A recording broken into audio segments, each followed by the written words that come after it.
మురళీ నాయక్ మా అక్క కొడుకు, మా మేనల్లుడు. తనకి చిన్నప్పటి నుంచి చదువు ఫస్ట్ స్టాండర్డ్ నుంచి ఆర్మీ ఉద్యోగం వచ్చేంత వరకు మేము బాగా సహకరించాము. తను జమ్మూ కాశ్మీర్ బార్డర్లో ఉద్యోగం చేస్తున్నాడు.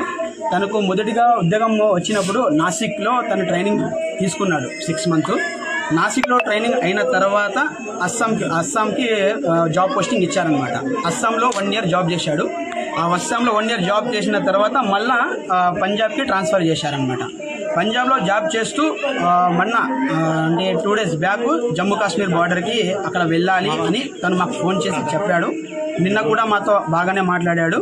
తను ఒకటే, ఈ ఉద్యోగం వద్దురా అన్న కూడా తను ఒకటే మాట అన్నాడు, చస్తే నేను దేశం కోసం చేస్తాను, నేను చచ్చిపోయినప్పుడు నా బాడీ మీద భారతదేశపు జెండా కప్పాలి అని ఫస్ట్ నుంచే తను ఈ మాట వాళ్ళ అమ్మ నాన్నకు చెప్పాడు. వాళ్ళ అమ్మ వాళ్ళ నాన్న ఎంత ఫోకస్ చేసినా ఈ ఉద్యోగం వద్దురా, మనకి ఏదో కూలీ నాలి చేసుకొని బతుకుందాము అని అన్నారు. మా అక్క మా మావ ఒక చిన్న బీద ఫ్యామిలీ సార్. వాళ్ళు కూలీ నాలి చేసుకునే వాళ్ళు.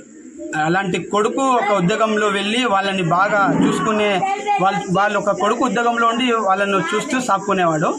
అలాగే తను దేశం కోసం పోరాడి చనిపోయినందుకు చాలా సంతోషంగా ఆనందంగా ఉంది. కానీ ఒక చిన్న విషయము, తను ఎప్పుడు మేము మర్చిపోలేము. తను మా హృదయాల్లో ఎప్పటికీ ఉంటాడు. ఈ భారతదేశంలో ఉన్న ప్రతి ఒక్క పౌరులకి నేను చెప్తున్నాను, పాకిస్తాన్లో ఉండే ఉగ్రవాదులకి, లోఫర్ నా కొడుకులకి, నా కొడుకులకి కూడా వదులుకోకుండా వీలైతే మోదీ సార్ గారికి రిక్వెస్ట్ చేస్తున్నాను, 2 రోజుల్లోనే ఆ పాకిస్తాన్ మొత్తం సర్వనాశనం అయిపోవాలని నేను కోరుకుంటున్నాను. జై హింద్, జై భారత్.